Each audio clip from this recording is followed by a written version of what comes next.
Hi guys, James at RampantLionReviews again for you today with another beer review. For this one we are going to stick to Sweden and we're going to head up the west coast this time actually to another brewery who I have never tried anything from, but they do seem to be building a good reputation for themselves in the sour beer category, and I'm very close to Brekeriet actually here in Skåne in the south, so when it comes to sour beers we do have a good choice here in Sweden, and if this brewery is getting good reports then I'm sure there is a pretty good standard of beer coming out of there. So for this review we are going to go to a little place called Strömstad, very close to the Norwegian border, and we're having a taste of my first beer from Fermenterarna. If you translate their name into English, literally it comes across as the fermenters, and you'll see why when I tell you the history of the brewery. But this particular beer is called the Hello Stranger, and it's a 7% double dry hopped New England IPA. Now like I said, this brewery's been making its name in the sour beer category, so I'm not sure whether this is going to be like a sour New England IPA or exactly what it's going to be.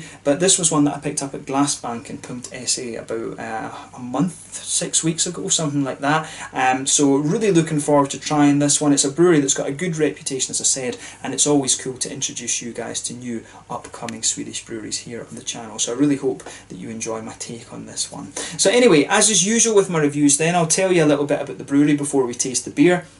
If you want to get straight to the tasting, just fast forward. All the usual links are in the description below. That's the brewery website, the link to my other reviews that I'll do in the future for Fermenterarna. Very first time I'm trying one of their beers, as I mentioned. There's all the usual social media. If you want to see more beer reviews, do please consider subscribing to the channel. The whole channel, of course, has a geography-based tagging system, so you can go into the homepage and search for beer based on country, city, state, county, prefecture, whatever it is you're interested in. Do check out the playlists of beers from different countries. There is one there for all the Swedish beers that I've reviewed for you. That's constantly being added to, and as always, please do get in touch and let me know some of the other beers and breweries that you guys would like to see me review. It's always great to hear from you guys that are watching the videos, and the support that you show the channel is hugely appreciated. So anyway, to tell you a little bit about Fermenterarna then before we taste the beer. So Fermenterarna was founded by Niklas Aronsson and Anna Claesson, who got the company started back in 2018. So the brewery itself can be found in Strömstad, as I mentioned earlier. This is in Västra Götaland county,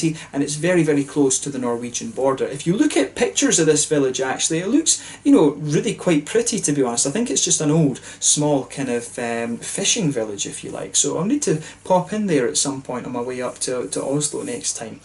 But apparently Niklas's love of sour beer started off by ordering a beer in a bar one day without really knowing what it was, and this turned out to be the Tropic Thunder from Duggesbrygger, and this was what really just piqued his interest in different sour beers and things, and there's a huge choice of sour beer here in Sweden, as I mentioned earlier.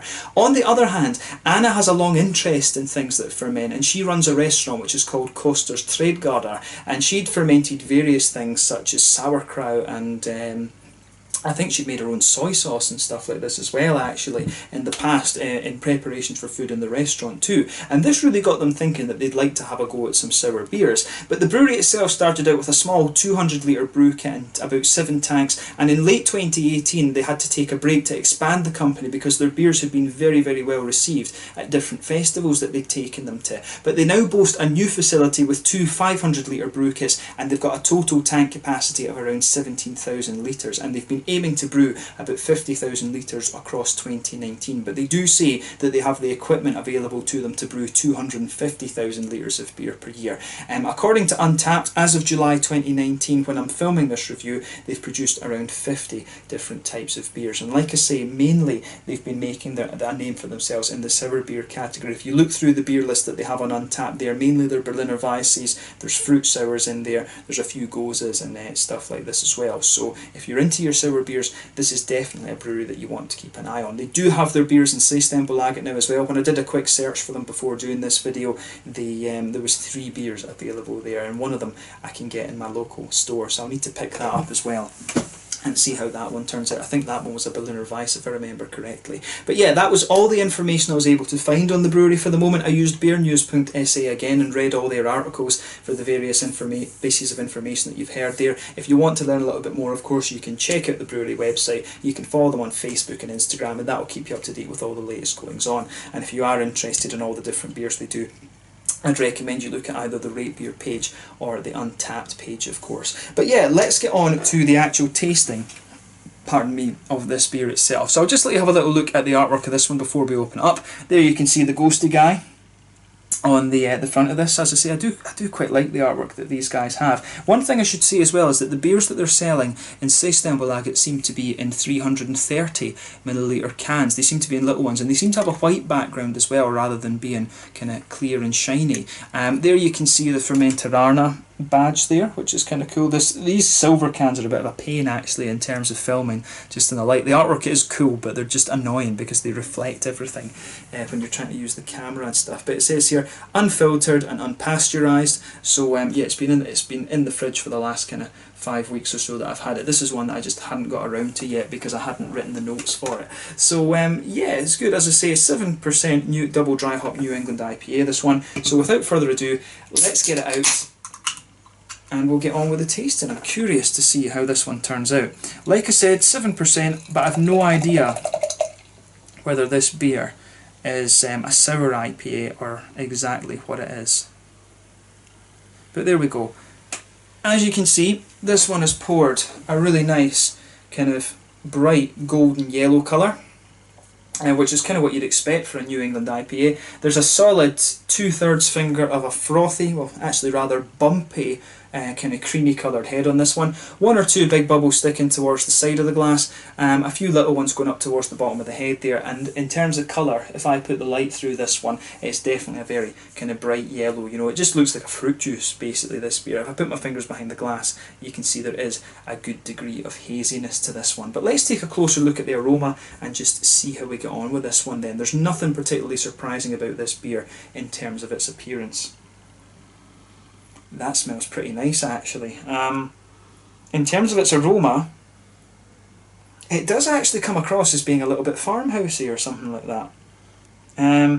It's got some lovely juicy fruity notes to it though. If I was playing Guess the Hops with this, I'd wonder if there's a bit of Galaxy in here, because you notice straight away there's a little bit of a there's a little bit of a passion fruity quality to this one, but it does have a little bit more of a complexity to that. There's definitely a little bit of mango a little bit of a mango, a kind of pineapple-y kind of note coming out of this one as well, which is nice. Yeah. Maybe a little bit of a limey quality. Could they have used a bit of an Equinaut in here or something? Oh, as I say, I always like playing Guess the Hops with these beers. I might be completely wrong. There could be a little bit of that. I think there might be Galaxy or Simcoe in this one. Maybe a bit of Citra. Potentially a little bit of Equinaut or something. To me, there is a little bit of a limey quality coming out of this one. Yeah, it's interesting that actually. I do like how all that goes together. I mean, if it's passion fruits, the other thing it could be would be like Eldorado. I'm trying to remember what the hop from New Zealand is that that gives you the lime qualities, because there is one of the New Zealand hops that gives you a bit of a limey quality as well. That's going to annoy me now because it's not coming to my mind. But yeah, in terms of fruitiness, I would say passion fruits. Definitely a bit of passion fruit, mangoes. It has got a little bit of a tropical fruit complexity, so you know there's a little bit of pineapple in there. There's a little bit of a sort of you know, a little bit of pineapple, a little bit of a kind of papaya, apricot-y type thing too. But there's also a little bit of a sort of lemon limey note to this beer as well, which is interesting. In terms of the green side of the hops, for me, this one has a good little bit of floral quality to it, but there's also a bit of a lighter kind of grassy note in there too, which is nice. But yeah, it's kind of well balanced, I think, between the grassy and the floral side of things, so fairly well balanced, which is good. But yeah, in terms of the malt base, yeah, I would say that this beer, you can definitely pick up some of the nice white bready, wheaty qualities in there. It does have a little bit of that almost farmhousey type thing that you would expect of like a Kvake IPA, or that you would expect from something like Heady Topper. I've always found that some of these farmhousey New England IPAs are or some of the old school New England IPAs, even if it's right to say that because they are quite new. Some of these older ones do have this kind of farmhousey element, and it's almost a little bit like clovey, vegetal kind of herbal type thing. You just get a little bit of that kind of muskiness almost to the malt base, and you can pick up a little bit of that in here. It's not too pronounced in this one, but you can pick it up. There's a little bit of a biscuity sweetness too, but definitely a bit of white bready wheat, and I would say that's dominating the aroma over the sort of farmhousey notes that I was talking about as well. But yeah, as I say, take a little bit of time and enjoy the aroma of the beer before you get stuck into it, because the aroma on this is pretty damn nice, I have to say. But yeah, let's have a taste of this one then and just see how we get on. This one is the Hello Stranger, a New England IPA, double dry hopped at 7% ABV from Fermenterarna, the fermenters in Strömstad, just south of the Norwegian border in Västra Götaland here in Sweden. Let's get stuck in. Slange, skull, cool to introduce this brewery to you. Cheers.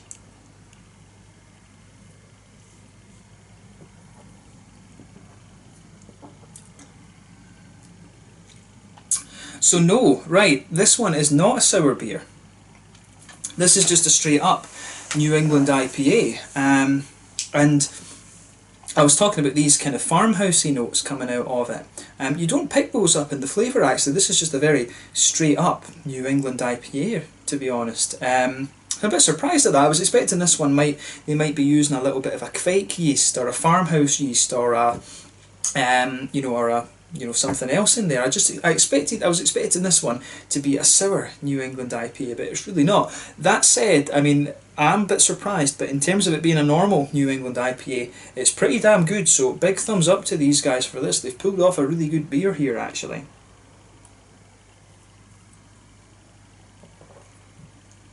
And you know, in that region of Sweden, you do have a good bit of competition, I mean, because you are in the Gothenburg area. There's a hell of a lot of good breweries in Gothenburg. Bierbibliotek, Spike Brewing, Dugas Brewery as well. There's a lot of very, very capable producers of this New England IPA style down there. So these guys would not look out of place against the likes of Dugas and things like that if they're producing things like this. So big thumbs up to them here. I'd be curious now, like I say, it's one of the things, because this is a brewery, as I say, that's kind of developed its reputation, if you like, from what I gather and from what I've heard, on sour beers. So I will need to get a hold of one of their sour beers and do a review of that as well. But as a New England IPA, this is pretty damn good actually. And probably the interesting thing about this brewery as well is that there will be a slightly different approach to brewing the beers here because of that background that Anna has in fermenting things. So it'd be cool to actually do a little interview with these guys at some point. Maybe that's something I need to see if I can organise.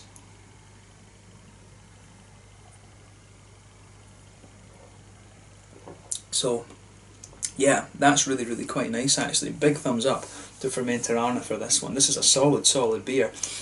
So let's try and break the flavour down a little bit then. Straight away with this one, you're going to feel that nice pale malty quality. That blankets the middle of your tongue. The further you go into the beer, you are going to feel it thicken out a little bit, but this, I would say, is not one of the thicker New England IPAs that you're going to come across actually. It's got just a nice level of creaminess to it, but it retains that sort of, it's not crisp, but it does retain that kind of lightness that you would want from a more sessionable beer. At 7% though, it's a bit questionable as whether you want it to be this light. That's the one nitpicky thing I would say about this beer. If it's 7%, you might want it to just be that little bit thicker, to be honest. But if we're ranking this beer in terms of flavour, it really stands out. So as I said, you've got that nice smooth white bready pale malty quality to this one. In the middle of your palate, in the very, very centre, you can get a nice little bit of a slightly biscuity sweetness out of the beer. If you just move out to the sides of that a little bit, that's where you get the sort of oaty creaminess coming out of the beer,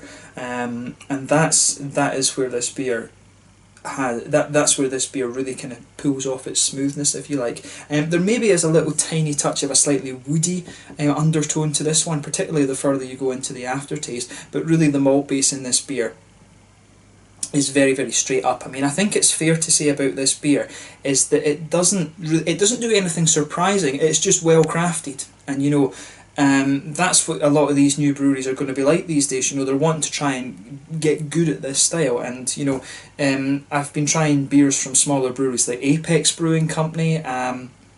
Prince Cats were another one who were doing some really nice New England IPAs. This one's as good as these other new Swedish breweries that are popping up as well. So, you know, don't be scared to try their beers. But like I say, I want to try one of their sours and see what the hype about these are. But when it comes to brewing the non-sour beers, I think they have got a fairly strong base, if you like. So yeah, in terms of the hoppy side of the beer then, there's not much else really to say about the malt base. It's fairly straightforward, but well done. Back corners of the palate, you've got a little tiny bit of earthiness there, but it's not overpowering. As you come further forward along the sides of the tongue, it smooths out a little bit. You do get some nice floral aromaticity towards the front corners of the palate, then around the very front curve of the tongue, the beer is just a little bit lighter and grassy, and then behind the front curve of the palate, that's where you get that little oily bubble where those juicy, fruity esters start to push their way out of the beer.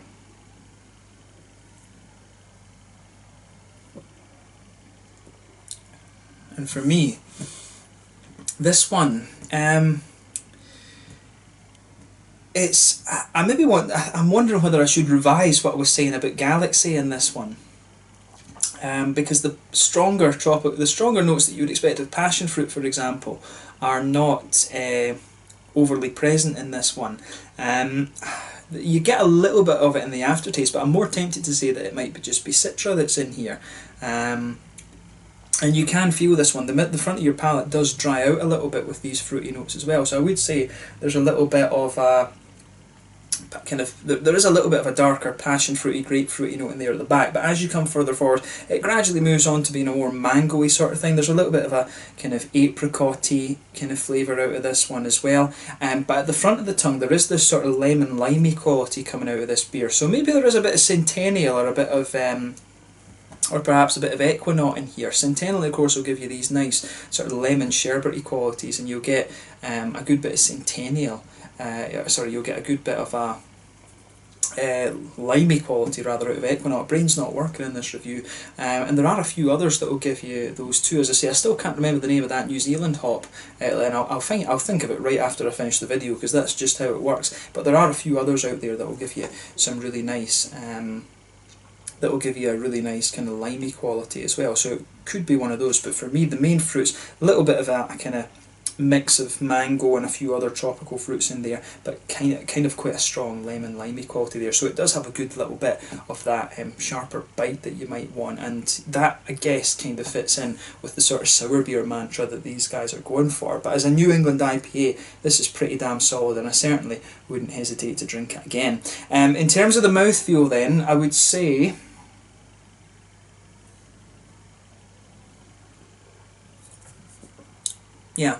I would say that this beer is at the bottom end of mid-body. This is actually a very kind of light mouthfeel one, this, and I quite like that about it. It does have a good bit of sessionability to it, so quite a light, a sort of bottom end of mid-bodied for this one. Carbonation is very smooth. This beer does have a nice little bit of a wet mouthfeel. It is quite smooth in there as well. A little bit of hoppy bitterness. I think you're only talking about 25 or 30 IBUs in this one, which is kind of standard for the beer style. Malt base is very smooth. It gets a little bit sweeter later on, and you've got some nice juicy fruity qualities in there as well. But overall, a really quite nice beer, this one. And I'm glad that I was able to review this for you. So yeah, let's just leave it at that. A really, really solid New England IPA, the Hello Stranger from Fermenterarna. They've done an awesome job of this, and it's made me very curious about their sour beers, because that was the thing I was really hearing about this, were the best things about this brewery actually. So we'll need to have a go at some of those. But yeah, an awesome beer this, and I'm glad I was able to try it. And like I say, it's always cool to introduce you guys to new breweries that I haven't tried before. So yeah, another very strong example of Swedish craft brewing, if you like. There's somewhere in the region of 400 breweries in Sweden these days. It's hard to keep up with exactly what's going on. But yeah, let's leave it at that. Once again, thank you for watching my beer reviews. Until the next time, please like, subscribe, share, all the usual YouTube stuff. Let me know your own thoughts on this beer in the comment section below. Let me know what your favourite beers are from Fermenterarna as well. And I will definitely do more reviews from these guys at some point in the near future. And I hope you've enjoyed this one. Thank you again for watching, and I will catch you guys very soon. The Hello Stranger, a 7% double dry hop New England IPA from Fermenterarna in Strömstad, just south of the Norwegian border in Västra Götaland here in Sweden. Until the next time, Slanger just now, and I'll catch you guys very soon. Make sure you try this beer and have a go at some of their sours if you get the chance. Slanger, skål, cheers.